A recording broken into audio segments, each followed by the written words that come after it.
Assalamualaikum warahmatullahi wabarakatuh. Alhamdulillahi rabbil alamin. Wassalatu wassalamu ala ashrafil anbiya'i wal mursalin wa ala alihi wa sahbihi ajmain. Amma ba'du. Pemirsa channel Ilmu Waris yang dirahmati Allah, alhamdulillah berjumpa kembali kita dalam pembahasan yang masih berkait dengan hukum waris. Pada kesempatan kali ini kita akan membahas hukum-hukum keluarga yang disebut juga dengan ahwalus syakhsiyah. Kita akan membahas tentang bagaimana memahami mahram dan juga hukum-hukum seputar mahram tersebut. Apa yang disebut dengan mahram tersebut? Jadi mahram adalah, secara bahasa, mahram adalah zul hurmah, yaitu semua wanita yang haram dinikahi. Sehingga secara makna istilah, mahram adalah semua orang yang haram untuk dinikahi, baik sifat haramnya itu atau terlarangnya itu selamanya. Yang selamanya ini itu karena sebab keturunan, persusuan dan juga pernikahan, musaharah, maupun mahram yang sifatnya temporer, ya, tidak tetap. Kalau mahram yang sifatnya temporer ini karena ada sebab-sebab lainnya, dan ini semua diatur dalam syariat Islam. Dari pembahasan istilah, makna istilah ini, maka kita bisa mengambil kesimpulan bahwa mahram itu ada dua macam. Ada yang disebut dengan mahram yang mu'abbad, mahram yang sifatnya permanen. Karena sifatnya permanen, maka larangan menikahinya juga bersifat tetap. Ya, jadi permanen bagaimanapun kondisi dan situasinya. Artinya selama dia masih hidup, maka dia haram untuk menikahi perempuan yang termasuk mahram mu'abbad. Kemudian yang kedua ada namanya mahram mu'aqqad. Jadi mahram mu'aqqad ini adalah larangan menikahi perempuan yang sifatnya tidak permanen. Jadi pengharamannya terjadi karena ada sebab atau pencegah. Yang jika sudah tidak ada sebab atau pencegah, maka kembali ke status halalnya.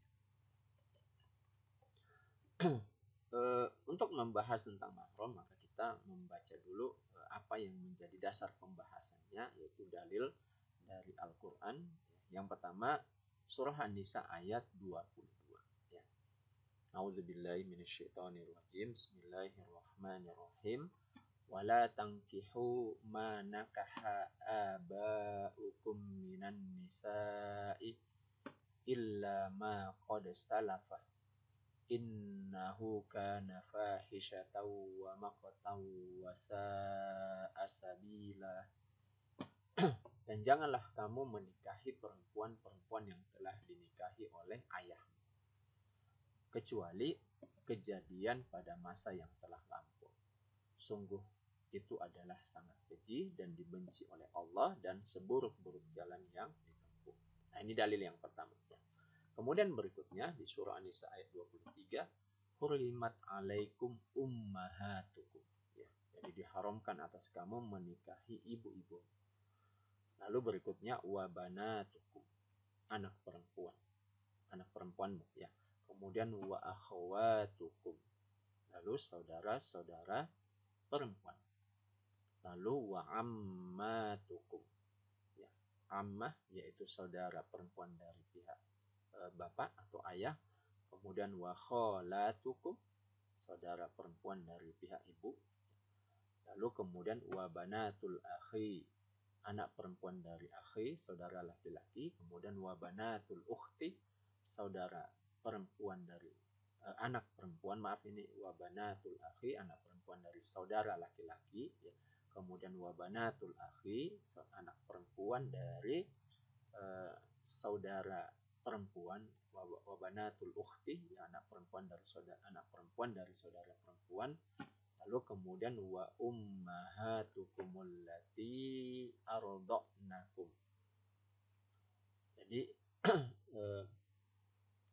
ibu-ibu, ya, yang telah menyusui. Jadi ibu-ibu susuan dari kita. Lalu kemudian wa akhwatukum minar radha'ati.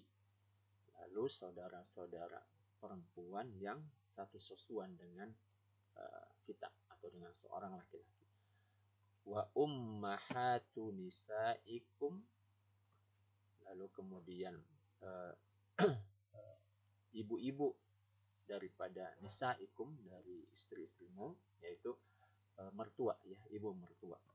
Kemudian waroba ibukumul lati fi hujurikum minan nisaikumul lati dakhaltum bihinna. Lalu kemudian robibah, yaitu anak tiri yang dalam pemeliharaanmu dari istri yang telah kamu campuri. Fa illam takunu dakhaltum bihinna fala junaha alaikum. Tetapi jika kamu belum mencampurinya dengan istrimu itu dan sudah kamu ceraikan, maka tidak berdosa bagi kamu untuk menikahinya. Lalu kemudian wahalailu abnaikumul ladzina min aslabikum.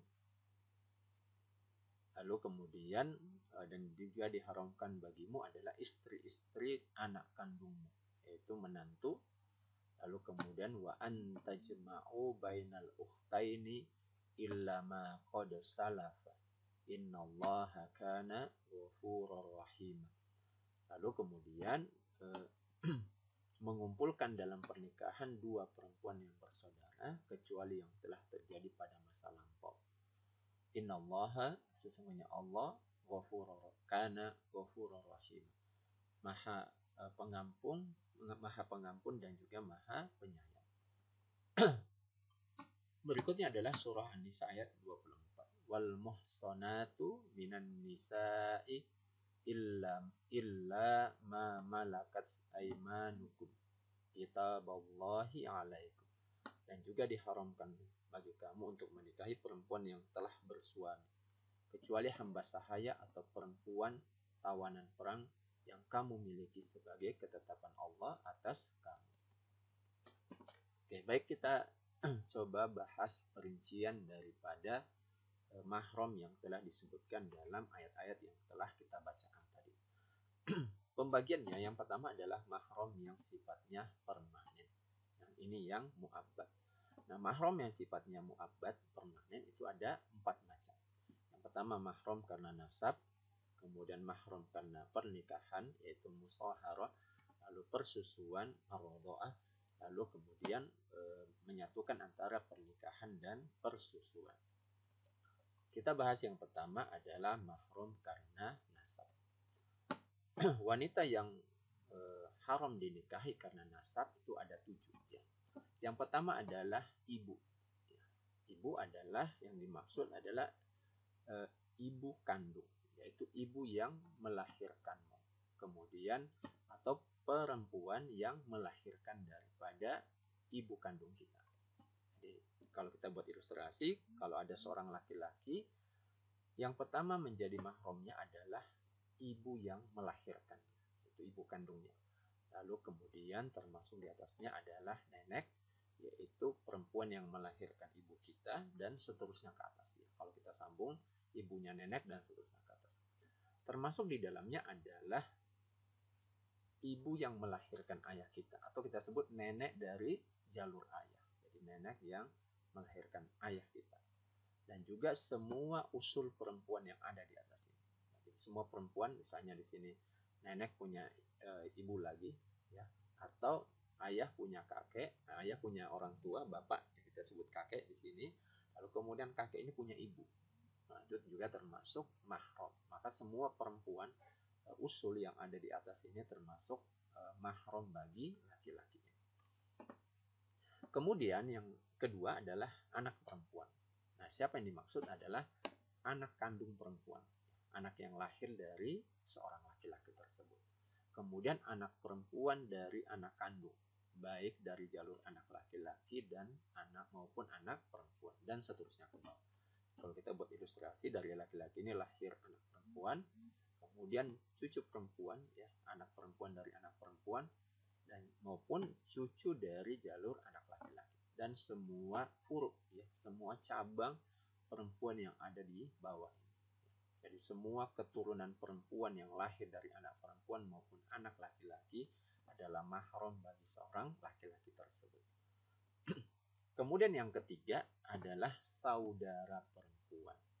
Baik saudara kandung, saudara sebapak maupun saudara seibu. Jadi laki-laki punya saudara perempuan, baik itu saudara kandung, saudara sebapak maupun saudara seibu. Nanti di belakang kami akan coba uraikan definisi saudara kandung, saudara sebapak, saudara seibu sekaligus menjelaskan hukum mahram yang lainnya ini biar sekalian. Jadi pertama kita pahami dulu ya. Jadi saudara kandung perempuan, saudara sebapak perempuan, dan saudara seibu perempuan. Lalu berikutnya adalah putri, yaitu anak perempuan dari saudara laki-laki, baik saudara laki-laki itu saudara laki-laki kandung, sebapak maupun seibu, dan seterusnya ke bawah. Jadi seorang laki-laki punya saudara laki-laki, baik saudara laki-laki itu kandung, sebapak atau seibu. Nah kemudian dari saudara laki-laki ini, baik yang kandung, sebapak, seibu, katakanlah ada semuanya, masing-masing itu punya anak perempuan.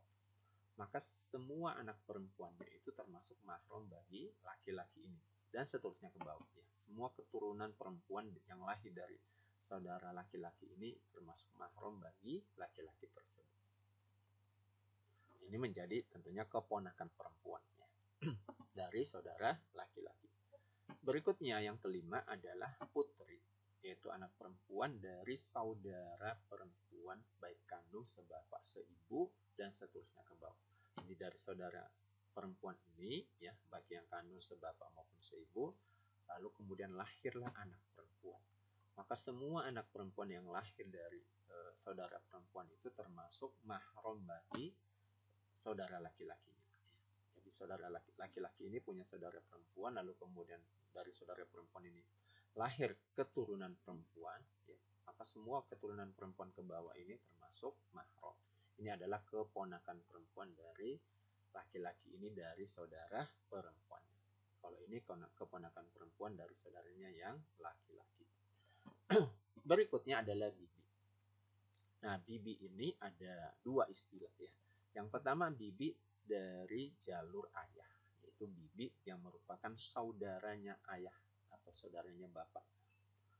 Baik saudaranya itu adalah saudara kandung maupun saudara seibu. Gambarannya seperti ini. Ayah kita, ya, bapak kita itu punya saudara perempuan, ya, namanya kita sebut sebagai bibi atau tante. Nah, saudara perempuannya itu baik saudara perempuan dari ayah ini baik itu kandung, sebapak maupun seibu. Nah ini disebut sebagai bibi yang asli. Kemudian ada bibi yang itu merupakan bibi secara kiasi. Siapa itu? Adalah saudara perempuannya kakek dari jalur ayah. Ini disebut sebagai babak bibi yang secara kiasi. Baik bibi yang asli maupun yang kiasi ini termasuk mahram. Kemudian berikutnya ini yang keenam, yang ketujuh, yang terakhir ya dari jalur nasab adalah bibi dari jalur ibu. Nah, kalau bibi dari jalur bapak ini disebut sebagai ammah, kalau dari jalur ibu ini disebut sebagai kholah. Ya. Nah, bibi dari jalur ibu ini yang disebut sebagai kholah, baik dia adalah saudara perempuan dari ibu kita yang melahirkan kita, baik yang itu kandung, sebapak maupun seibu. Ini disebut sebagai bibi asli maupun bibi yang secara kiasi. Artinya saudara perempuan dari nenek ya. Ini secara kiasi. Nah, yang asli maupun kiasi ini juga nanti termasuk saudaranya dari cabang ini ya, dari cabang ini seterusnya ke atas ya. Dari masing-masing cabang yang ada di atas ini itu termasuk adalah mahram daripada anak dari laki-laki ini. Nah, tetapi perlu dipahami bahwa yang menjadi mahram itu hanyalah bibi ini saja ya. Baik bibi dari jalur ayah maupun dari jalur ibu. Adapun anak dari bibi ini, yaitu merupakan sepupu dari laki-laki ini, itu tidak termasuk mahram ya. Jadi sepupu yaitu anak dari bibi baik dari jalur ayah maupun dari jalur ibu tidak termasuk mahram dan boleh dinikahi. Baik, itu yang pertama ya. Jadi mahram dari jalur nasab. Kemudian berikutnya ada mahram dari jalur karena sebab pernikahan. Nah, sebab pernikahan ini disebut dengan musawarah. Sebab pernikahan itu ada 4. Yang pertama laki-laki, ya. Misalnya laki-laki, bukan laki-laki ya. Maksudnya ilustrasinya apabila ada seorang laki-laki, maka mahramnya yang pertama dari jalur pernikahan dari laki-laki ini adalah istri ayahnya. Termasuk diantaranya adalah istri kakeknya dan seterusnya ke atas. Jadi haramnya itu adalah haram karena adanya akad nikah.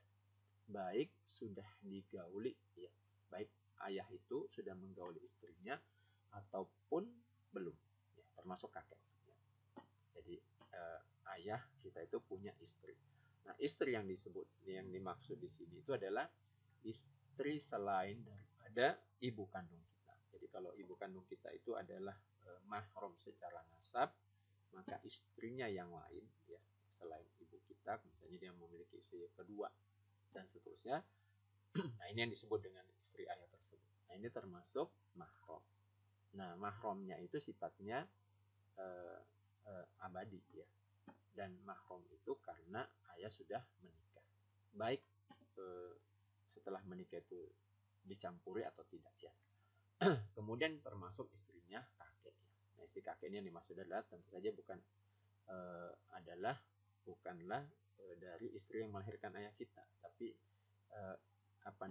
istri yang lainnya, katakanlah memiliki istri kedua dan seterusnya. Ini yang pertama. Kemudian yang kedua adalah istri daripada anak. Nah, itu adalah istri dari berikutnya adalah istri dari anaknya anak laki-laki, ya, atau dari laki-laki atau perempuan, yaitu istri cucu, ya, dan seterusnya ke bawah. Nah, ini haram karena akad nikah, baik sudah digauli maupun belum. Nah, anak yang dimaksud itu adalah anak biologis. Kalau seperti ini, ya, kita punya anak kandung, ya, anak yang lahir dari kita, kemudian dia punya istri, ya, maka ini namanya menantu, ya, dalam bahasa kita sehari-hari. Ini termasuk mahram, mu'abbad.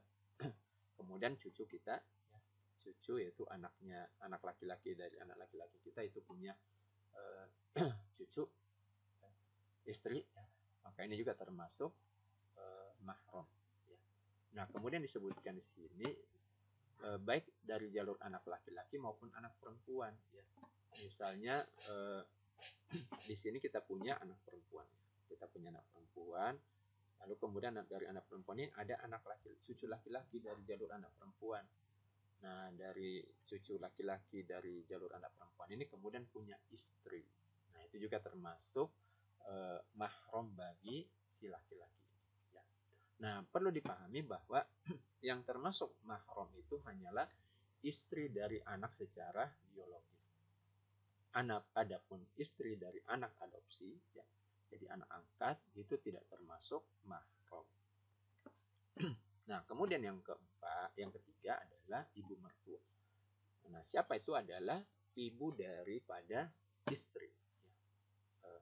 Seterusnya ke atas dari semua usul, baik ibu secara biologis maupun ibu secara susuan. Nah, bagaimana gambarannya? Gambarannya adalah apabila ada seorang laki-laki, dia sudah menikah, ya, punya istri, maka ibu dari istrinya ini, yaitu ibu mertua, ini adalah mahram.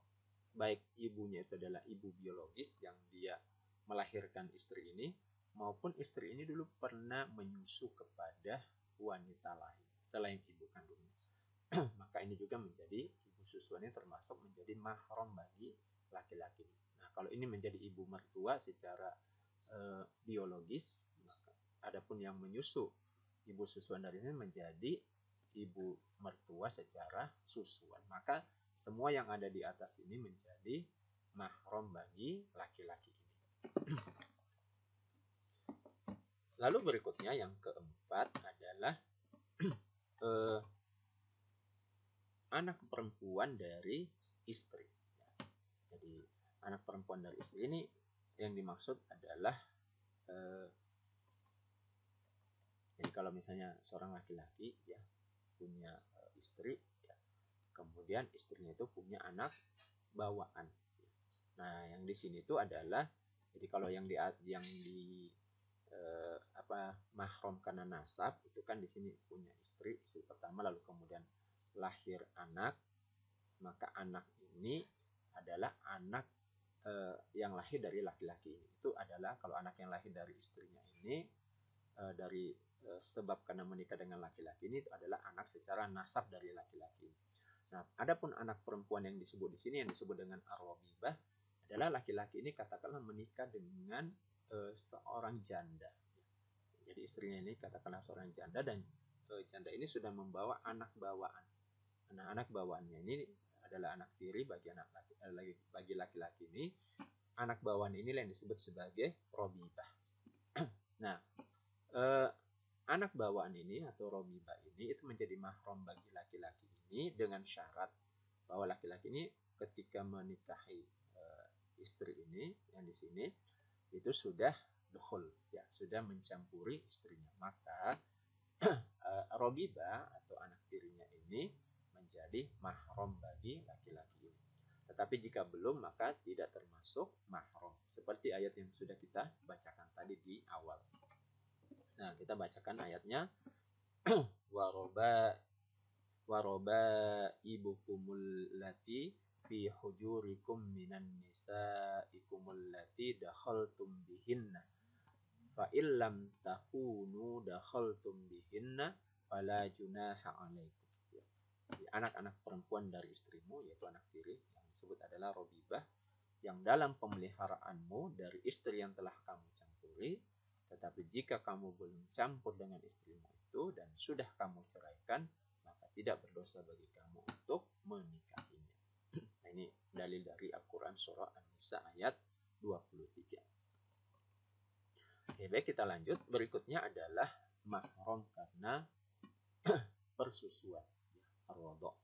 Nah, mahram karena persusuan ini adalah mahram yang diturunkan dari karena nasab. Ya. Nah, oleh karena itu penjelasannya adalah penjelasan dari mahram karena nasab. Ya. Yang pertama ibu, ya. Karena persusuan tentu saja dari perempuan. Ya. Yang pertama adalah ibu susuan. Nah, siapa yang disebut sebagai ibu susuan?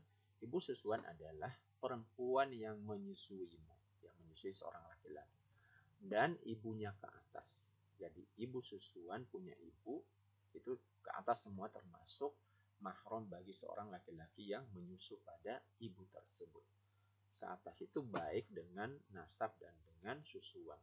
Jadi kalau seseorang menyusu kepada seorang perempuan lain dan terpenuhi syarat susuan, maka ibu susuannya itu menjadi mahramnya dan juga ibu dari ibu susuan tersebut, baik karena nasab maupun secara susuan.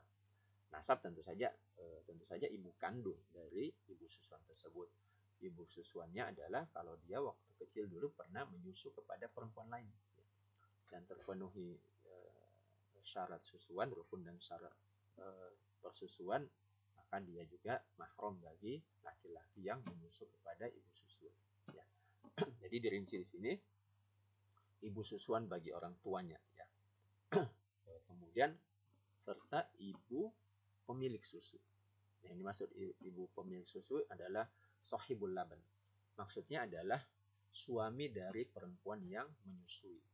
Jadi suami dari perempuan yang menyusui seorang laki-laki itu disebut sebagai sahibul laban.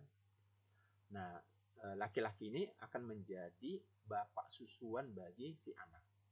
Sehingga semua usul atau ibu yang melahirkan atau ibu dari bapak tersebut itu menjadi juga mahram bagi si anak tadi yang menyusu. Oleh karena itu di sini disebutkan ibunya pun juga haram. Ibunya itu adalah ibu dari suami ibu susuan. Nah, maka tidaklah boleh menikahi seorang dari mereka. Nah, ini berdasarkan firman Allah Subhanahu wa taala, wa ummahatukumul lati arda'nakum, yaitu ibu-ibumu yang menyusui engkau. Kemudian yang kedua adalah saudari sesusuan. Nah, siapa yang dimaksud? Yang dimaksud itu ada 4 macam. Nah, siapa? Yang dimaksud adalah pertama perempuan yang engkau menyusu dengan ibunya. Jadi kita menyusu kepada eh, ibu seorang perempuan. Maka perempuan tersebut menjadi saudara sesusuan dengan kita. Lalu kemudian perempuan yang menyusui dari ibu kita, maka perempuan tersebut menjadi perempuan tersebut menjadi saudara sesusuan kita karena dia menyusu ke ibu kita. Lalu kemudian perempuan yang menyusu kepada satu perempuan yang sama denganmu. Artinya ketika ada seorang laki-laki dan perempuan disusukan kepada perempuan lain selain ibu kandung mereka masing-masing. Nah, mereka kemudian menjadi saudara sesusuan. Lalu kemudian perempuan yang menyusu kepada istri ayahmu. Jadi istri ayahmu ini adalah istri daripada ayah kita selain ibu kandung kita. Katakanlah ayah memiliki lebih dari satu istri. Nah, ini berdasarkan firman Allah Subhanahu wa taala, wa akhwatukum minar radha'ah. Jadi saudara-saudara perempuan sesusuan. Nah, saudara-saudara perempuan sesusuan, tetapi hal ini harus dijelaskan lebih lanjut. Jadi jika perempuan itu menyusu dari ibumu, maka perempuan itu menjadi haram bagimu untuk dinikahi dan bagi saudara-saudaramu seluruhnya. Sementara dia itu ya sementara kemudian halal bagimu dan saudara-saudaramu untuk menikahi saudari-saudari perempuan itu. Kenapa? Karena hal ini mereka tidak menyusu dari ibu. Ya. Nah, akan tetapi jika engkau menyusu dari ibu perempuan itu, engkau menjadi haram menikahi perempuan itu dan juga seluruh saudari-saudarinya. Sementara itu, dia dan saudari-saudarinya halal untuk dinikahi oleh saudara-saudaranya. Hal ini karena dia tidak menyusu kepada ibumu dan saudara-saudaramu tidak menyusu dengan ibunya. Nah, oleh karena itu saudaramu senasab boleh berkata kepadamu, saudaraku senasab, nikahkanlah aku dengan saudarimu dari susuan. Oke, baik, nanti nih kami akan jelaskan ketika kita membahas tentang hukum menyangkut tentang rukun dan syarat persusuan. Nanti insya Allah di belakang kami akan jelaskan dalam bentuk bagan supaya lebih mudah dipahami. Kita lanjut dulu ya. Kemudian berikutnya adalah keponakan perempuan. Yaitu keponakan perempuan adalah anak perempuan dari saudara laki-laki sesusuan. Jadi dia adalah siapa? Semua perempuan yang menyusu kepada istri saudaramu. Kemudian anak-anak perempuan istrinya dan juga anak-anak perempuan dari anak-anak istrinya, ya, cucunya. Yang dimaksud sini adalah cucunya. Nah, kemudian berikutnya adalah keponakan perempuan yang kalau yang dari sini dari jalur saudara laki-laki, maka di sini dari jalur saudara perempuan. Katakanlah ada seorang laki-laki itu punya saudara perempuan, ya. Saudara perempuannya ini adalah saudara sesusuan. Kemudian maka semua perempuan yang disusui oleh saudari sesusuannya itu baik senasab atau sesusuan. Jadi dia menjadi keponakan susuan istilahnya. Kemudian berikutnya adalah bibi jalur ayah dari susuan. Nah, siapa? Itu adalah semua perempuan yang menyusu bersama ayahmu saat kecil kepada orang yang sama atau menyusu dari istri kakek. Ya. Katakanlah ayah kita dulu itu pernah menyusu kepada perempuan lain selain daripada nenek, ibu kandung dari ayah, maka semua yang menyusu bersama ayah itu menjadi saudara sesusuan ayah. Nah, kalau dia perempuan berarti menjadi bibi dari kita, ya, bibi sesusuan ayah dari jalur susuan, ya. Termasuk katakanlah ada perempuan yang dulu pernah dititip untuk menyusu kepada nenek dari jalur ayah, ibunya ayah, maka dia menjadi saudara sesusuan daripada ayah kita. Nah, kalau ini dari jalur ayah, nah ini logikanya sama ketika kita memahami bibi dari jalur ibu susuan, ibu dari susuan, yaitu dia semua perempuan yang menyusu bersama ibumu saat kecil kepada orang yang sama. Baik ada hubungan nasab hanya susuan maupun dia menyusu dari salah seorang nenekmu. Nah, ini juga yang sama dengan bapak tadi ya. Kemudian yang ketujuh yaitu anak perempuan dari susuan. Dia adalah semua perempuan yang menyusu kepada istrinya. Kemudian engkau berarti akan menjadi ayah bagi perempuan itu dari susuan. Ketika ada seorang perempuan menyusu kepada istri kita, maka kita itu akan menjadi dalam bahasa fikih itu disebut sebagai ayah susuan. Jadi kita akan menjadi sahibul laban.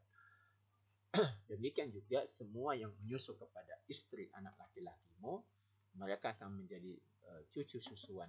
Sama ya. Hal ini karena perempuan yang bersuami jika menyusui seorang anak, maka anak itu akan menjadi anaknya juga anak suaminya. Susu yang terdapat pada diri istrinya itu menjadi faktor yang dinisbahkan kepada suaminya, sehingga anak susuan itu menjadi anak bagi keduanya, seperti anak yang dilahirkan dari keduanya. Ini yang disebut sebagai laban fahl, ya, jadi susu jantan. Laki-laki itu menjadi istilahnya sahibul laban. Nah, untuk memahami ini nanti kami akan buatkan bagannya di belakang dalam ketika membahas tentang hukum syarat dan rukun menyangkut tentang persusuan. Nah, hukum seluruh kerabat dari susuan itu dimaknai sebagaimana hukum kerabat dari nasab. Sehingga dalil pengharaman menyangkut tentang susu jantan tersebut bersumber dari hadis yang diriwayatkan oleh Aisyah. Jadi hadis tersebut adalah bahwa Afla itu pernah meminta izin untuk masuk ke rumahku, kata Aisyah. Tetapi aku tidak izinkan. Dia pun bertanya, apakah engkau tidak mau bertatap denganku? Padahal aku adalah pamanmu. Maka aku berkata, ya bagaimana hal itu bisa terjadi? Dia menjawab, saat kecil engkau disusui oleh istri saudaraku. Berarti engkau menyusu dengan susu saudara. Oleh karena itu, maka aku menanyakan hal tersebut kepada Rasulullah SAW dan beliau menjawab, Afla berkata benar, berikanlah izin kepadanya. Ini menjadi dalil ya. Nah, kemudian yang keempat ya, yang menjadi mahram permanen yaitu menyatukan pernikahan dan persusuan. Nah, poinnya ada 4 ya. Jadi yang pertama ibu susuan istri. Jadi kalau istri kita itu punya ibu susuan, maka ibu susuan itu akan menjadi istilahnya itu mertua secara susuan. Kenapa? Posisi dia seperti ibu dari istri istri kita secara nasab. Posisinya sama seperti itu, ya seperti secara nasab. Kemudian berikutnya adalah anak perempuan dari susuan istri.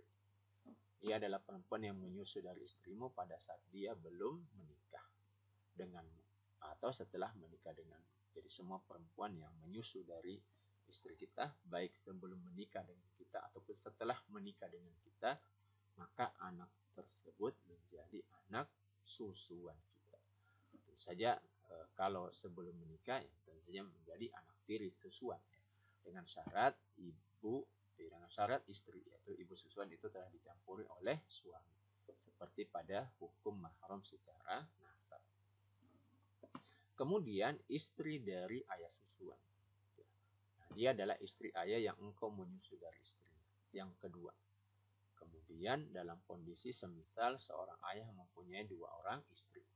Kemudian seorang anak menyusu kepada salah satu istrinya itu, maka dia pun menjadi haram bagi perempuan yang kedua, yang merupakan madu dari ibu susuannya. Ya. Jadi kalau ada seorang laki-laki ya, menyusu kepada seorang perempuan, maka suami dari perempuan tersebut itu menjadi istilahnya sahibul laban. Maka semua istri daripada sahibul laban itu menjadi mahram bagi anak, kalau laki-laki ya, menyusu kepada salah satu istrinya. Ya. Jadi seperti itu. Kemudian berikutnya adalah istri dari anak susuan.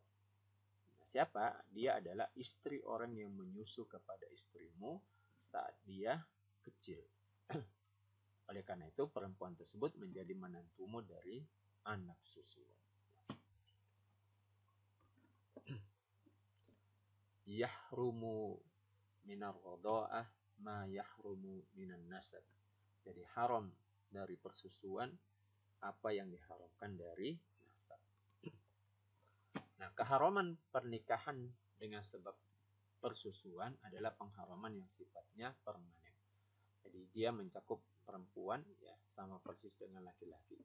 Oleh karena itu seorang perempuan haram dinikahi oleh yang pertama ayah susuan, kemudian anak susuannya, kemudian saudara sesusuannya, kemudian anak saudaranya yang laki-laki dari sesusuan, lalu kemudian anak saudarinya, anak daripada saudara perempuannya yang sesusuan, lalu kemudian paman dari pihak ayah atau ibu yang susuan. Pengharaman ini sifatnya permanen karena nasab, perkawinan atau persusuan itu membuat seseorang menjadi mahram bagi perempuan tersebut dalam hal apa? Dalam hal perjalanan, kemudian berdua dan melihat kepadanya.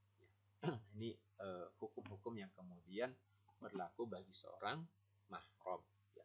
Sehingga orang yang kemudian sesusuan itu boleh dia melakukan menemani secara untuk safar, kemudian boleh mereka untuk ikhtilat dan juga boleh melihat kepadanya.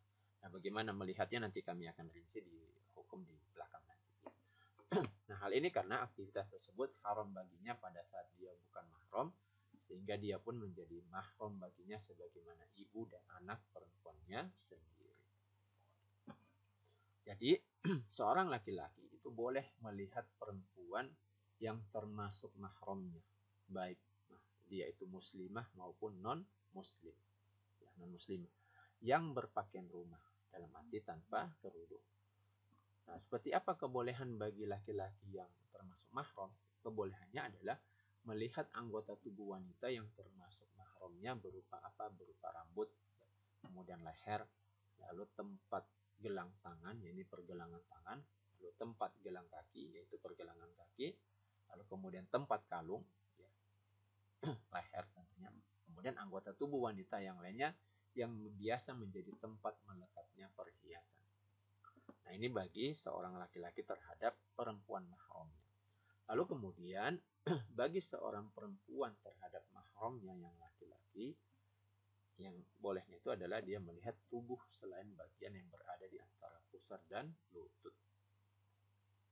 Jadi dalil dari hukum di atas tadi adalah surah An-Nur ayat 31. Wala yubdina zinatahunna illa li bu'ulatihinna aw abaihinna aw abai bu'ulatihinna aw abnaihinna aw abnai bu'ulatihinna aw ikhwanihinna aw bani ikhwanihinna aw bani akhwatihinna aw nisaihinna aw ma malakat aymanuhunna awit tabi'ina ghairi ulil irbati minar rijali awit tiflil ladzina lam yazharu ala auratin nisa. Janganlah menampakkan perhiasannya, yaitu auratnya, kecuali kepada siapa? Suami, kemudian ayah suami, kemudian putra, lalu putra suami, kemudian saudara laki-laki, kemudian putra saudara laki-laki, putra saudara perempuan, atau para perempuan sesama Islam mereka, atau hamba sahaya yang telah mereka miliki, atau para pelayan laki-laki tua yang tidak mempunyai keinginan terhadap perempuan, atau anak yang belum mengerti tentang aurat. Ini yang disebutkan di dalam surah An-Nur, ya. Nah, kemudian kita coba bahas tentang persusuan ar-radha'ah supaya kemudian menjadi lengkap penjelasannya. Yang pertama, kapankah seseorang itu menyusu kepada perempuan lalu dianggap itu berlaku hukum persusuan menyangkut tentang kemahraman, ya. Kita bahas di sini. Yang pertama, rukun dan syarat. Untuk terjadinya persusuan itu kemudian ada rukunnya. Rukunnya ada 3. Yang pertama, murdi, orang yang menyusui. Siapa itu? Adalah perempuan yang menyusui. Syaratnya bahwa yang pertama dia tentu saja haruslah seorang perempuan. Nah, oleh karena itu maka kalau air susunya itu berasal dari hewan ya dan diminumkan kepada seorang anak, maka dia tidak memiliki dampak kemahroman. Di dalam kitab Al-Mu'tamad fil Fiqh Syafi'i itu bahkan dijelaskan seandainya misalnya ada seorang laki-laki kemudian bisa menghasilkan susu lalu kemudian diminumkan kepada seseorang, maka itu juga tidak menghasilkan sebab kemahroman atau tidak menjadi masuk ke dalam hukum persusuan. Kenapa? Karena rukunnya itu murdinya yang menyusu itu haruslah perempuan syarat. Kemudian yang kedua hidup ya. Jadi dia itu harus hidup. Jadi seandainya dia seorang anak itu menyusu sudah katakanlah 4 kali kepada seorang perempuan, lalu perempuan itu wafat, lalu ternyata masih ada sisa susunya, lalu dari sisa itu diminumkan, maka itu tidak menjadi sebab kemahroman ya, karena posisinya murdinya sudah wafat. Kemudian yang ketiga adalah memungkinkan untuk melahirkan. Jadi usianya minimal 9 tahun meskipun belum balik. Ini seperti yang ada di dalam kitab Al-Mu'tamad fil Fiqh Syafi'i ya, yang ditulis oleh Syekh Muhammad Az-Zuhaili. Yang kedua rukunnya adalah air susu. Nah, apa syaratnya? Syaratnya penyusuan itu terjadi minimal 5 kali. Jadi kemahroman itu tidak akan terbentuk jika kurang daripada 5 kali. Kemudian air susunya itu sampai ke perut. Ya. Jadi ini yang kadang dibahas di fikih itu sampai ke perut itu kemudian bisa dilihat dari tanda-tanda kelaziman ya. Misalnya dia kenyang, lalu kemudian ketika dia menyusui itu lalu dia menarik sendiri mulutnya lalu kemudian tertidur. Nah, menyusunya itu yang menjadi penyebab kemahroman baik menyusui secara langsung ya atau diperah ya. Jadi ditampung dulu di suatu wadah lalu kemudian diminumkan kepada anak, maka itu sama saja hukum. Kemudian ada keyakinan. Ada keyakinan ini maksudnya yakin bahwa anak tersebut sudah menyusu minimal 5 kali. Kemudian ada keyakinan bahwa susunya itu masuk ke perut dan anak itu belum sampai 2 tahun. Nah, ini di sini tuh anak ya. Ini ada yang kurang huruf nih. Anaknya belum 2 tahun. Jadi harus ada keyakinan bahwa anak yang disusui tersebut usianya belum sampai 2 tahun. 2 tahunnya 2 tahun apa? Tahun miladiah atau Masehi. Tahunnya adalah tahun Masehi. Nah, jika muncul keraguan, maka penyusuan dianggap tidak ada dan tidak ada pula kemahroman. Nah, itu yang kedua. Nah, kemudian rukun ketiga adalah anak yang menyusu, ya, rodi. Nah, anak yang menyusu syaratnya yang pertama dia hidup. Oleh karena itu ketika dia sudah menyusu sudah 4 kali, lalu kemudian si anak itu sudah katakanlah wafat, lalu tetap disusukan yang kelima, maka itu tidak terkena hukum persusuan. Nah, mungkin orang bertanya, untuk apa dibahas? Ya, kenapa? Karena meskipun dia sudah wafat, tentu saja akan berlaku hukum pada kerabatnya yang lain kan, karena anak susuan itu tidak hanya pada dia, karena nanti akan menjalar kepada yang lainnya, kepada ibu susuannya, kepada suami daripada ibu susuannya, kepada saudaranya dan seterusnya. Maka ketika dia sudah wafat, maka tidak ada lagi hukum menyangkut tentang persusuan. Itu yang pertama. Yang kedua, usia anak tersebut itu di bawah 2 tahun. Nah, 2 tahun ini adalah tahun Qamariyah. Bukan tahun secara miladiah, tahun baru, tahun Islam ya. Kemudian penyusuan anak di atas 2 tahun itu tidak menimbulkan hukum kemahroman. Nah, lalu apa dampak atau implikasi daripada persusuan ini? Yang pertama, hukum-hukum nasab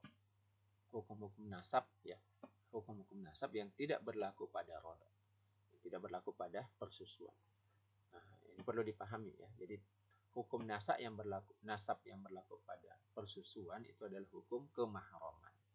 Dan yang lainnya nanti hukum kemahroman.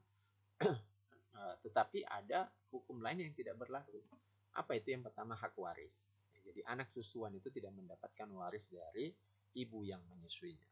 Termasuk nafkah. Jadi anak susuan tidak berhak menuntut nafkah daripada kerabat susuannya, ya. Ibu susuan maupun ayah susuan. Kemudian perwalian. Jadi suami daripada ibu susuan itu tidak boleh menikahkan kepada anak susuan yang perempuan karena dia bukan walinya. Wali ini nanti ke nasab, ya. Kemudian hadona. Hadona ini pengasuhan. Jadi yang berhak mengasuh tetap kembali kepada nasab, ya, dengan urutan yang sudah diatur dalam kitab fikih. Kemudian gugurnya kisos atas orang tua. Jadi ketika pembunuhan itu dilakukan oleh orang tua, maka gugurlah kisos. Tetapi kalau orang tuanya itu adalah karena susuan, itu tidak gugur. Kemudian ikut menanggung diat dalam kasus tersalah tidak sengaja. Jadi untuk diat, ya, itu kalau kasusnya tidak sengaja, diatnya itu kan ditanggung oleh keluarganya. Yang dalam hal ini adalah asobah selain anak dan orang tua. Nah, dan ini adalah dari nasab, ya. Dari inilah yang di dalam pembahasan tentang diat itu dibahas, ya. Nah, tetapi yang menanggung ini itu biasanya kalau dalam pembahasan hukum-hukum tentang menyangkut tentang ukubat, ya, yang menanggung itu adalah keluarganya dari pihak laki-laki, asobah selain anak maupun bapak. Itu tentu saja adalah saudaranya yang laki-laki termasuk paman, dan juga anak laki-laki dari saudara laki-laki maupun anak laki-laki daripada paman. Tetapi itu juga dipilih yang kaya dan mampu. Dan itu semua dari nasab, ya, dari nasab. Nah, dari nasab. Nah, tapi kalau dia dari persusuan, maka dia tidak ikut menanggung, ya. Seperti itu. Kemudian larangan menjadi saksi, ya. Jadi kalau saksi dari anak, ya, maupun anak seperti dalam kasus Imam Ali, ya, yang kehilangan baju besi, kasus saksinya anak itu kan tidak diperbolehkan. Nah, tetapi kalau anaknya itu adalah susuan, itu tidak masuk ke dalam larangan ini.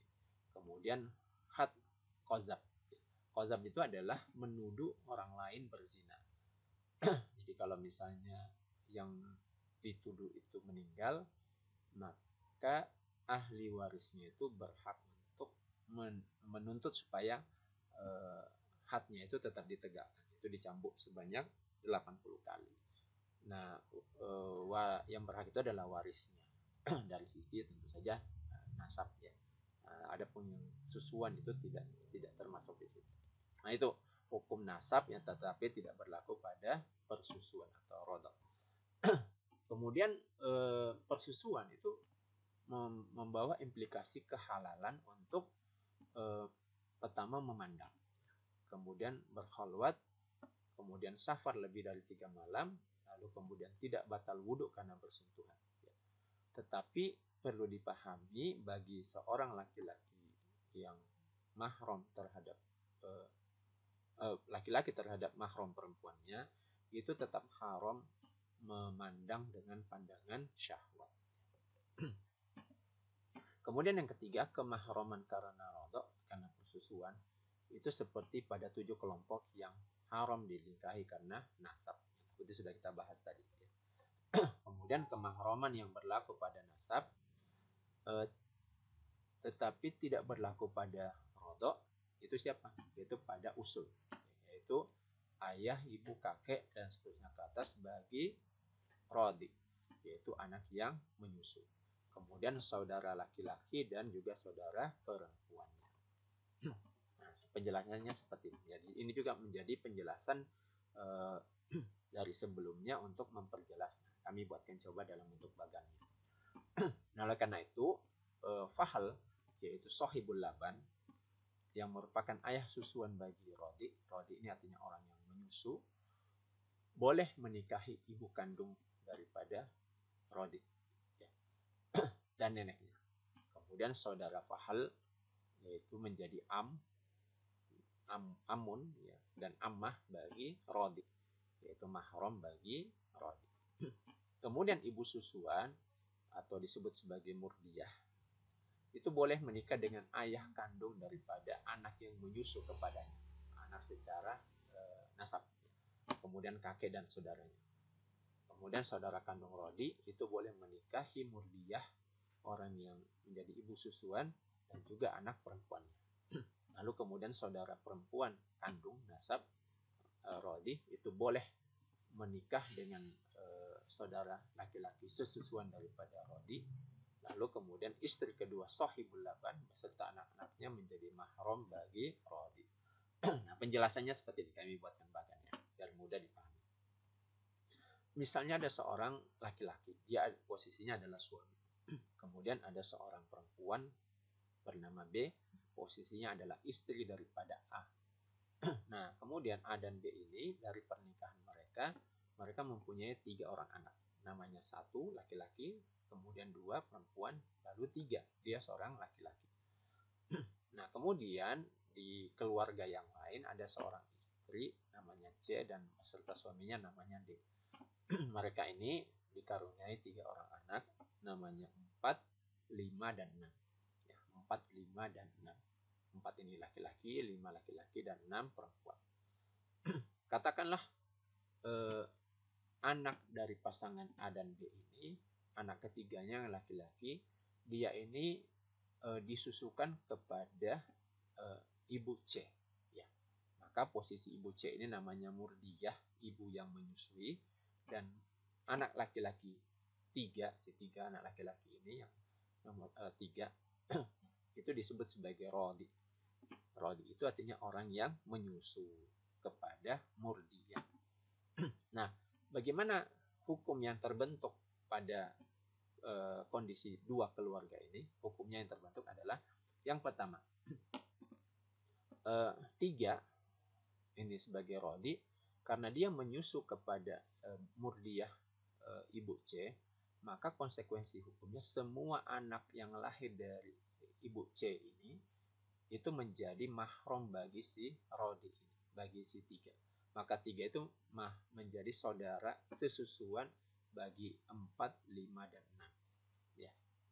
Maka bagi anaknya yang perempuan, anak yang perempuan kan nomor 6 nih. Si laki-laki ini nomor 3 ini haram menikahi yang 6, nomor 6. Si 6 ya, namanya si 6. Kenapa menjadi mahramnya? Nah, tetapi perlu diingat saudara daripada rodi, saudaranya senasab yaitu 1 dan 2, ini tidak menjadi mahram bagi anak-anak daripada ibu murdiah ini C ya. Jadi semua anak-anaknya ini tidak menjadi mahram bagi 1 dan 2. Kenapa? Karena 1 dan 2 ini tidak menyusu ya, menyusu pada ibu C, sehingga konsekuensi hukumnya 1 dan 2 ini tidaklah menjadi anak susuan dari C. Maka 1 dan 2 tidaklah menjadi mahram bagi anak-anaknya C. Nah, itu dia. Nah, kemudian berikutnya yang perlu dipahami, Bapak D, ya, suami ya, si D ini, itu menjadi sohibul laban. Istilahnya sohibul laban, atau tadi di depan kita ada istilah fahl. Ya, fahl itu sama dengan sohibul laban, itu disebut sebagai bapak susuan. Atau suami daripada pemilik susu, atau laki-laki pemilik susu. Nah, ini disebut sebagai sahibul laban. Nah, karena dia menjadi sahibul laban, maka sahibul laban ini suami D itu akan menjadi bapak susuan bagi ini rodi, bagi nomor 3. Jadi 3 ini menjadi anak susuan dari suami D, dan atau suami D menjadi bapak susuan bagi rodi. Maka apa konsekuensi hukumnya? Konsekuensi hukumnya adalah semua yang berhubungan dengan D ini. Ya, jadi itu jadi semua perempuan yang ada di atas D, katakanlah ibu kandungnya maupun ibu susuannya atau ibu dari bapaknya, semua yang ada di atas ini itu menjadi mahram bagi rodi. Kemudian semua istri daripada D, ya, katakanlah dia memiliki istri kedua, itu juga menjadi mahram bagi rodi ini. Menjadi rodi. Termasuk anak yang lahir dari istri kedua atau ketiga dan keempat daripada D ini. Karena istrinya ini menjadi istri daripada bapak susuan, ya, maka anak yang lahir daripada istri yang merupakan bapak susuan itu juga termasuk mahram daripada si rodi ini. Nah, ini untuk membantu memahami ya, dari apa yang dijelaskan sebelumnya. Nah, oleh karena itu, maka di sini disebutkan Fahl, yaitu Sahibul Laban. Fahl Sahibul Laban yang ini itu merupakan ayah susuan bagi Rodi. Nah, Sahibul Laban ini dia posisinya adalah ayah susuan bagi si Rodi. Nah, akan tetapi dia itu boleh menikahi ibu kandung daripada Rodi. Kalau misalnya, anggap aja misalnya kita tulis di sini ya. Katakanlah bapak dan ibu ini bercerai ya, mereka bercerai. Maka kemudian ibu B ini menjadi janda. Maka boleh bagi Sahibul Laban yang di sini ya, itu kemudian menikahi ibu kandung daripada Rodi. Boleh menikahi di sini. Kalau dia sudah diceraikan. Nah, kemudian Fahl itu menjadi am dan ammah bagi Rodi, mahram bagi Rodi, saudara-saudaranya. Jadi kalau misalnya suami ini itu punya saudara, ya katakanlah punya saudara, baik saudara laki-laki saudara perempuan, ya, maka saudara laki-laki dan saudara perempuannya itu menjadi am dan ammah, ya. Jadi tante bagi maupun om secara susuan bagi si Rodi yang ada di sini. Itu yang apa ya, yang hukum berikutnya. Kemudian berikutnya, ibu susuan, ya, murdia, boleh menikah dengan ayah kandung Rodi. Ya. Katakanlah kita buat ada suatu kondisi ya, katakanlah ada suatu kondisi ini sudah katakanlah bercerai juga, ini bercerai. Maka ini ya, istri ini disebutkan sini boleh menikah dengan ayah kandung Rodi, kakek dan saudaranya. Jadi istrinya ini itu boleh menikah dengan yang ini. Kalau catatannya ini sudah bercerai. Ya. Kemudian saudara kandung Rodi boleh menikahi murdia atau ibu susuan Rodi dan juga anak perempuannya. Nah, yang ini ya, saudaranya ini yang laki-laki, Rodi ini kan laki-laki, saudara laki-lakinya Rodi. Maka dia boleh menikah ke sini karena dia tidak punya hubungan apa-apa dengan ini. Termasuk dia ini juga boleh menikah dengan semua saudara perempuan daripada susuan saudara. Ini dia. Termasuk dia juga boleh menikahi yang ini, yang laki. Ini ya, boleh menikahi sini. Seperti itu. Nah, kemudian istri kedua Sahibul Laban beserta anak-anaknya menjadi mahram bagi Rodi. Ya.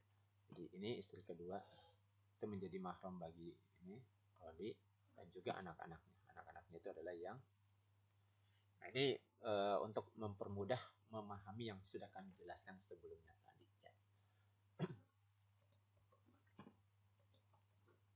Oke, baik kita lanjutkan.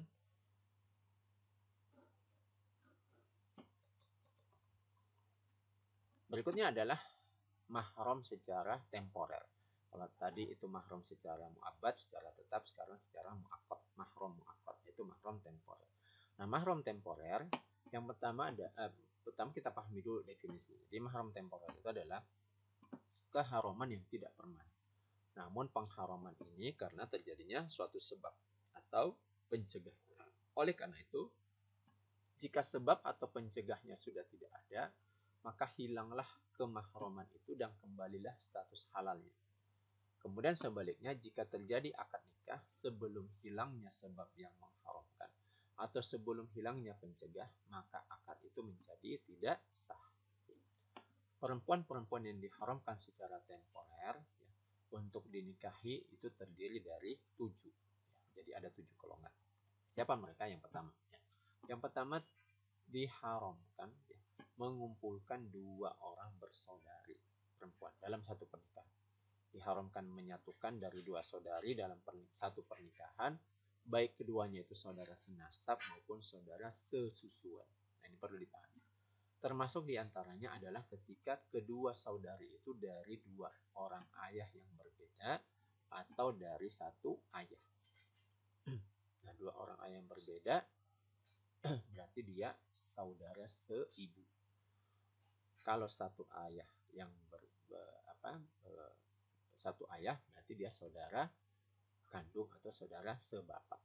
Nah, oleh karena itu haram menyatukan di antara keduanya dalam satu akad sekaligus atau dalam 2 akad pada satu waktu. Jika itu terjadi, maka akad tersebut menjadi batal. Jika dia melakukan akad atas salah satunya, maka akad itu sah.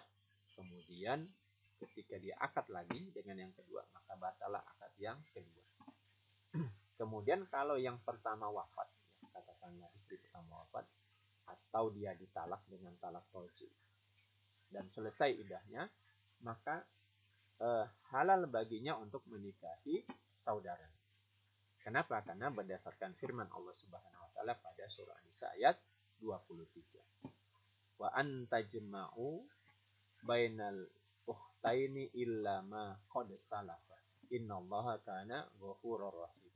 Jadi diharamkan mengumpulkan dalam pernikahan 2 perempuan yang bersaudara, kecuali yang telah terjadi pada masa lampau. Sesungguhnya Allah Maha Pengampun lagi Maha Penyayang.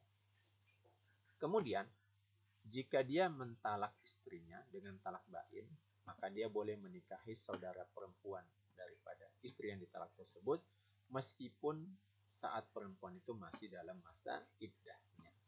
Karena statusnya dia sudah tidak lagi suami istri. Kemudian yang kedua. Yang kedua adalah keharaman yang sifatnya temporer adalah menyatukan antara perempuan dan bibinya dalam satu pernikahan. Jadi seorang laki-laki itu diharamkan menyatukan antara seorang perempuan dan bibinya dari pihak ayah maupun dari pihak ibu dalam satu pernikahan. Yang berdasarkan hadis daripada Abi Hurairah. La yujma'u bainal mar'ati wa ammatiha wa la bainal mar'ati wa khalatiha. Ya, tidak boleh menyatukan dalam satu pernikahan seorang perempuan itu dengan ammah, yaitu bibinya dari pihak ayah, juga dengan khalah, yaitu dengan perempuan atau bibinya dari pihak ibu. Nah, kemudian termasuk diantaranya adalah haram menyatukan antara seorang perempuan dan anak perempuan saudarinya atau anak perempuan saudaranya, ya. Dan seterusnya ke bawah. Hal ini karena ia termasuk dalam larangan hadis sebelumnya, baik hubungannya bibi itu karena nasab ataupun karena sesusuan. Kemudian diharamkan juga menyatukan antara seorang perempuan dan anak perempuannya dalam satu pernikahan seperti telah disebutkan. Termasuk diantaranya adalah seorang perempuan dan anak perempuan dari anak laki-laki, yaitu cucunya, atau anak perempuan dari anak perempuannya, cucu dari jalur anak laki-laki maupun cucu dari jalur anak perempuan. Nah, aturan pengharaman ini adalah haram menyatukan dalam satu pernikahan di antara 2 perempuan yang ada hubungan tersebut, atau baik hubungan kerabat maupun persusuan. Artinya, kalau salah seorang dari mereka berkelamin laki-laki, maka keduanya haram menikah. Nah, jika seorang perempuan tersebut meninggal atau ditalak raj'i oleh suaminya hingga habis masa iddahnya, perempuan yang satu lagi halal untuk dinikahi oleh laki-laki tersebut. Sementara jika dia mentalaknya dengan talak bain, maka perempuan yang satu halal dinikahi langsung setelah ditalak. Hal ini berbeda dengan talak raj'i, ya, karena pada talak tersebut perempuan masih berstatus istri yang menggantung statusnya. Kemudian boleh menyatukan pernikahan sekaligus antara anak perempuan seorang laki-laki dan anak perempuan tiri robibah laki-laki tersebut. Maksudnya gimana? Kami buat ilustrasi. Misalnya ada seorang laki-laki. Laki-laki ini sudah punya anak kandung perempuan. Katakanlah anak kandung perempuan namanya si satu. Lalu laki-laki ini menikah dengan seorang perempuan. Perempuan ini adalah perempuan janda yang sudah memiliki anak sebelumnya. Namanya si dua. Sudah perempuan. Maka boleh hukumnya ada laki-laki lain. Dia menikah dengan satu ya, sebagai istri pertama. Lalu kemudian menikah lagi, istri keduanya adalah dua. Ya, boleh hukumnya. Kenapa? Karena sebenarnya satu dan dua ini tidak memiliki hubungan saudara. Ya. Tidak sebagai saudara kandung, tidak juga saudara sebapak ataupun saudara seibu. Tidak ada hubungan. Kemudian yang kedua, berikutnya, boleh juga menyatukan antara seorang perempuan dan anak perempuan tiri atau robibah, mantan suaminya dari istri yang lain. Contohnya ya, misalnya ada seorang perempuan janda, dia ini sudah bercerai dengan seorang laki-laki. Ya, katakanlah janda ini namanya A, dia sudah bercerai dengan mantan suaminya bernama B. Kemudian mantan suaminya ini menikah lagi dengan seorang perempuan. Nah, ternyata perempuan yang menjadi istri keduanya juga adalah seorang janda yang sebelumnya itu sudah mempunyai anak dari suami sebelumnya. Nah, anaknya ini nomor 2 ini disebut sebagai robibah atau anak tiri, ya, anak tiri dari si B ini. Nah, boleh hukumnya ada seorang laki-laki lain, katakanlah dia menikahi A sebagai istri pertama, lalu kemudian dua ini sebagai istri kedua, atau sebaliknya dua sebagai istri pertama dan B sebagai istri A sebagai istri kedua. Jadi boleh menyatukan antara perempuan A dan juga perempuan nomor 2, ya, si 2. Nah, kemudian boleh juga menyatukan antara saudari seseorang dari ibunya dan saudari seseorang dari ayahnya. Jika di antara keduanya berbeda jenis kelamin, maka tidak haram untuk saling menikah. Nah, tadi kami ada beberapa kali menyebutkan istilah saudara kandung, saudara sebapak, dan saudara seibu. Nah, untuk memudah memahami istilah-istilah ini, kami coba jelaskan di sini ya, dalam bentuk bahkan. Jadi misalnya ada seorang laki-laki bernama A menikah dengan seorang perempuan namanya B. Dari pernikahan mereka lahirlah dua orang anak namanya 1 dan 2. Ya. Kemudian singkat cerita karena sesuatu hal mereka kemudian bercerai, berpisah ya. Lalu kemudian A itu mencari istri lagi, ketemu dengan istri kedua namanya C. Dari pernikahan mereka lahirlah dua orang anak namanya 3 dan 4. Jadi 3 laki-laki, 4 perempuan. Demikian juga ini 1 laki-laki, 2 perempuan. Jenis kelaminnya namanya 1, namanya 2. Jenis kelaminnya laki-laki dan perempuan. Kemudian B ya, mantan istri daripada A, dia pun tidak mau kalah dengan mantan suaminya. Nah, maka dia pun cari suami kedua ya, suami baru namanya D, ketemu dengan suami kedua namanya D, dan mereka menikah sampai kemudian Allah mengkaruniai mereka 2 orang anak namanya 5 laki-laki dan 6 dia perempuan.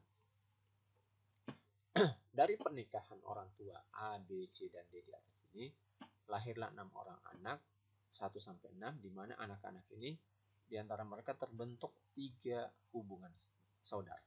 Apa itu? Hubungan saudara kandung, kemudian saudara sebapak, dan saudara seibu. Nah, saudara kandung adalah hubungan saudara di mana mereka lahir dari bapak dan ibu yang sama. Nah, siapa saja? Tentu saja adalah pertama 1 dan 2. 1 dan 2 ini saudara kandung. Kenapa? Lahir dari bapak yang sama A dan ibu yang sama D. Kemudian 3 dan 4. 3 dan 4 itu maksudnya 3 saudara kandung dengan 4. 1 saudara kandung dengan 2. 3 saudara kandung dengan 4. Kenapa? Karena mereka lahir dari bapak yang sama. Siapa? A. Mereka lahir dari ibu yang sama. Siapa? C. Sama bapak. Nah, termasuk 5 dan 6. 5 saudara kandung dengan 6. Karena mereka lahir dari bapak yang sama, A, D, dan ibu yang sama yaitu D. Itu saudara sekandung. Lalu kemudian ada istilah saudara sebapak. Nah, saudara sebapak adalah hubungan saudara di mana mereka lahir dari bapak yang sama tetapi ibu yang berbeda. Nah, caranya gampang ya. Jadi ketika ada 2 orang bertemu, mereka saling bertanya saja siapa bapak mereka. Kalau mereka menjawab dan menjawab orang yang sama, maka mereka satu bapak. Ketika mereka saling bertanya siapa ibu mereka dan ternyata perempuan yang mereka sebutkan itu berbeda, maka mereka disebut saudara sebapak. Jadi kita lihat saja ada seorang laki-laki yang menikah 2 kali, yaitu siapa? A. Nah, A ini dari istri pertama, yaitu B, lahirlah 2 orang anak. Kemudian dari istri kedua, ya, yaitu dengan C, lahir juga 2 orang anak. Maka hubungan anak-anak dari istri pertama ke anak-anak dari istri kedua disebut hubungan saudara sebapak. Maka 1 terhadap 3, 1 terhadap 4. Maka disebut saudara sebapak. 2 saudara sebapak dengan 3, 2 saudara sebapak dengan 4. Ya, itu saudara sebapak. Kemudian ada istilah saudara seibu. Ya, jadi kalau ini akhun syakik, saudara kandung, sebapak liab, dan seibu itu adalah lium. Nah, saudara seibu itu kebalikan daripada saudara sebapak. Jadi, kalau saudara sebapak itu bapak yang sama, tentu saja saudara seibu adalah ibu yang sama. Jadi kita tinggal lihat saja ibu yang sama. Berarti dari ibu ini, ya, dia menikah 2 kali. Dari suami pertama ini lahirlah anak 1, 2. Kemudian dari suami kedua, suami keduanya siapa? Suami keduanya adalah dengan D. Dengan D ini lahir juga 2 orang anak. Maka hubungan saudara di antara anak-anak mereka yang berlainan ibu, mereka dikatakan saudara seibu. Karena saudara seibu itu adalah 1 ke 5, lalu 1 ke 6. Termasuk 2 saudara seibu dengan 5 dan 2 saudara seibu dengan 6. Itu saudara seibu. Nah, perlu dipahami bahwa yang tidak boleh menikah, haram hukumnya menikah itu, dan mereka adalah mahram adalah ini semua. Ya, jadi saudara kandung, saudara seibu, saudara sebapak, ini mereka semua adalah mahram. Ya, mereka haram untuk menikah.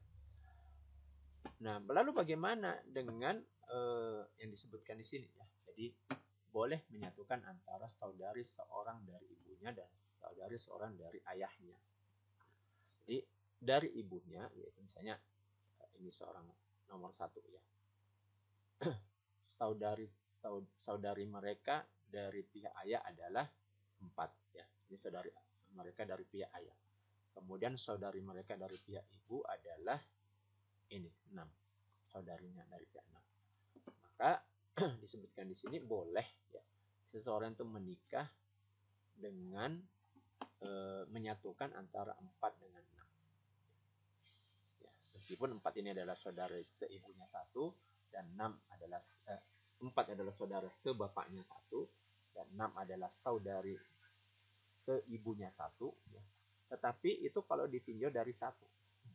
Tapi kalau ditinjau dari masing-masing, itu mereka bukanlah ada hubungan. Ya. Jadi antara 3, 4, ya.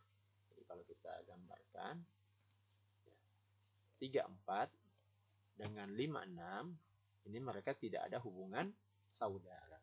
Jadi 3 dengan 5 ini tidak ada hubungan saudara.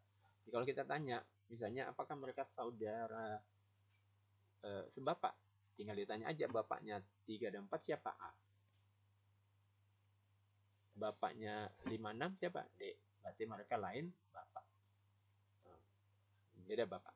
Sekarang kita tanya ibunya. 3, 4 ibunya siapa? C. 5, 6 ibunya siapa? B. Nah, berarti lain bapak dan juga lain ibu. Nah, dari sini kita bisa pahami bahwa 3, 4 itu tidak ada hubungan saudara dengan 5, 6. Sehingga seperti yang disebutkan di atas ini, ya, boleh menyatukan, misalnya ada seorang menikah, istri pertamanya 4, lalu istri keduanya adalah 6. Itu boleh. Nah, kalau itu boleh disatukan. Kalau mereka ini beda jenis kelamin, maka boleh saling menikah. Misalnya 3 kan laki-laki, di sini 6 itu kan perempuan. Mereka boleh menikah, 3 menikah dengan 6. atau 4 menikah dengan 5 karena berbeda jenis kelamin dan mereka tidak ada hubungan saudara sama sekali.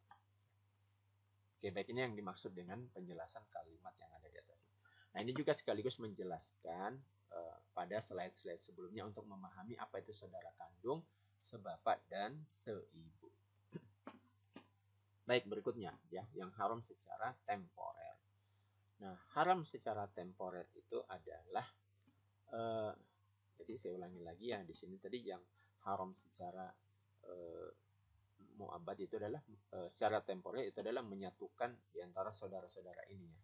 Jadi saudara kandung sebapak seibu itu haram menyatukan, misalnya menjadikan istri pertamanya 1, kemudian istri kedua 5, istri pertamanya 1, istri keduanya 3.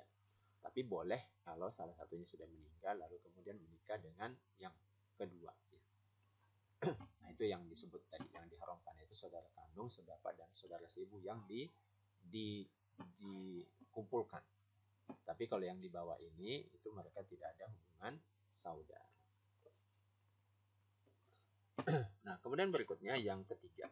Yang ketiga, haram secara temporer adalah perempuan, yaitu istri yang kelima. Jadi seseorang itu boleh menikah sampai mempunyai 4 istri. Tapi kalau dia menikahi kemudian istri yang kelima dan istri 1 sampai 4 itu masih hidup dan masih sah sebagai istri, maka yang kelima itu menjadi haram. Haram baginya untuk menikahi perempuan yang kelima selama dia masih mempunyai 4 istri. Haram untuk menikahi yang kelima, dan jika dia berakad dengan kelimanya sekaligus, maka batallah akadnya. Sementara itu jika dia menikahi mereka secara berurutan, maka batallah akad yang kelima saja. Keharaman ini terus ada hingga salah satunya istri meninggal dunia, hingga dia mentalak dengan talak bain, atau hingga masa iddah talak rojinya sudah habis. Nah, hal ini berdasarkan hadis yang diriwayatkan oleh Qais bin Haris. Dia berkata bahwa saat aku masuk Islam, aku mempunyai 8 istri. Oleh karena itu aku menyampaikan hal ini kepada Rasulullah, maka Rasulullah bersabda, ikhtar minhunna arba. Pilihlah dari mereka 4 orang saja. Jadi yang diperbolehkan hanya sampai 4. Nah, tetapi yang kelima itu sifatnya temporer. Artinya kalau salah satu dari 4 itu meninggal, maka boleh menikahi yang berikutnya. Kemudian yang keempat adalah perempuan musyrikah animis. Haram menikah bagi seorang muslim menikahi perempuan kafir yang tidak beriman kepada kitab suci samawi, seperti animis, majusi, kemudian aliran bebas ya, serta seluruh aliran yang keyakinannya kafir. Oleh karena itu jika perempuan tersebut masuk Islam, maka nikahnya menjadi halal dan dia pun boleh menikahi. Jadi keharaman itu temporer saja selama dia kafir. Kalau dia masuk Islam bersyahadat, maka dia boleh dinikahi. Wala tankihul musyrikati hatta yu'minna wala amatum mu'minatun khairum min musyrikati walau a'jabatkum. Janganlah kamu menikahi perempuan musyrik sebelum mereka beriman. Ini disebutkan sebelum beriman. Jadi larangan ini adalah larangan yang sifatnya temporer. Kalau dia sudah beriman berarti larangannya juga menjadi hilang. Sesungguhnya hamba saya perempuan yang beriman lebih baik daripada perempuan musyrik meskipun dia menarik hati. Kemudian yang kelima adalah menikahi perempuan yang sudah menikah. Jadi seorang laki-laki tidak boleh melakukan akad nikah dengan perempuan yang masih menjadi istri orang lain, atau dia masih bersuami hingga laki-laki atau suami itu meninggal atau mentalaknya dan selesai iddahnya, sesuai dengan firman Allah Subhanahu wa taala di surah An-Nisa 24, wal muhsanatu minan nisa'i. Jadi haram menikahi perempuan yang muhsanat, yang masih bersuami. Artinya perempuan yang berstatus sebagai istri ya tidak boleh dinikahi. Akan tetapi jika suaminya meninggal atau mentalaknya dan selesai iddahnya, maka perempuan itu pun menjadi perempuan lajang ya, perempuan yang sendiri dan boleh dinikahi. Wangkihul ayama minkum. Nikahilah orang-orang yang masih lajang atau membujang di antara engkau.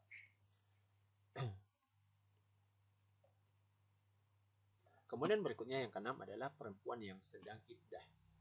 Jadi perempuan yang sedang iddah statusnya sama dengan perempuan yang masih bersuami. Masa iddahnya adalah masa setelah diceraikannya. Nah, hal ini karena iddah itu merupakan perpanjangan dan konsekuensi dari kehidupan keluarga. Oleh karena itu, iddah itu wajib untuk dijalankan untuk mencegah nasab agar tidak bercampur aduk. Seorang tidak boleh melakukan akad atas seorang yang masih dalam masa iddahnya. Baik iddahnya itu dari tolak raj'i, lalu kemudian tolak bain maupun karena ditinggal oleh suaminya. Jika sudah selesai iddahnya, maka boleh menikahi perempuan tersebut.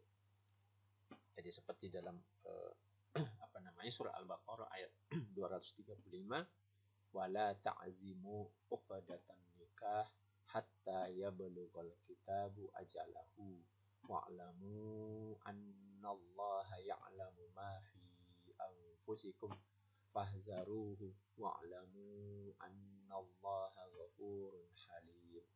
Dan janganlah kamu menetapkan akad nikah sebelum habis masa iddahnya.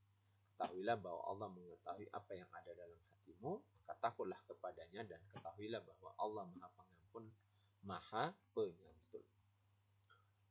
Kemudian berikutnya yang terakhir adalah perempuan yang ditalak 3 kali. Jadi kalau ada seorang laki-laki telah mentalak istrinya sebanyak 3 kali, maka dia tidak boleh lagi menikahinya dengan syaratnya ya. Jadi Allah mensyariatkan talak 3 kali itu sebagaimana yang akan dijelaskan. Oleh karena itu, jika seorang laki-laki mentalak istrinya pada kali pertama dan kedua, dia berhak untuk rujuk kepadanya dengan kehendak dan ucapannya pada saat iddah. Dia bisa melakukan akad lagi dengannya setelah selesai masa iddah. Jika dia mentalaknya 3 kali sekaligus atau saat talak yang ketiga, perempuan itu menjadi haram baginya secara temporer. Dia boleh merujuknya dengan semata-mata kehendaknya pada saat iddahnya.